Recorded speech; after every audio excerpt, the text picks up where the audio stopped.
আচ্ছা, তোমার ফোনে এই যে অভিদীপ্তা বলে নাম্বারটা সেভ করা, কিন্তু প্রোফাইল পিকচারটা এমন ছেলেদের কেন? তুমি আমার পাসওয়ার্ড জানলে কি করে? আর অভিদীপ্তা আমার বান্ধবী, ওর ভাই যখন ওর ফোনটা ইউজ করে তখন নিজের ফটো লাগিয়ে নেয়। হ্যাঁ, আমি আগে থেকেই জানতাম তুমি এটা বলবে। অ্যাকচুয়ালি এটা অভিদীপ্তা নয়, অভিদীপ্ত।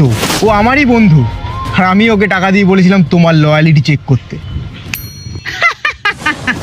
আমি জানতাম অভিদীপ্ত তোমার বন্ধু হয়, তাই আমি আগে দিয়েই ওকে পটিয়ে আমার বয়ফ্রেন্ড বানিয়ে রেখেছি। হ্যাঁ, আমিও জানতাম তুমি ওকে আগে থেকেই পটিয়ে রেখেছো, তাই আমি ওর গার্লফ্রেন্ডকেই আগে থেকে পটিয়ে রেখেছি। আমিও জানতাম তুই আমার গার্লফ্রেন্ডকে পটিয়ে রেখেছিস, তাই আমি তোর গার্লফ্রেন্ডের সাথে মিলে এই প্ল্যানটা বানিয়েছি যাতে তোর সত্যিটা বার করতে পারি। হ্যাঁ, আমিও জানতাম যে তুই আমার গার্লফ্রেন্ডের সাথে মিলে এই প্ল্যানটা বানিয়েছিস, তাই আমি আগেই তোর গার্লফ্রেন্ডের থেকে রাখি পরে নিয়েছি। ছি, তুমি আমাকে এরকম ভাবতে পারলে? Baby sorry, baby sorry.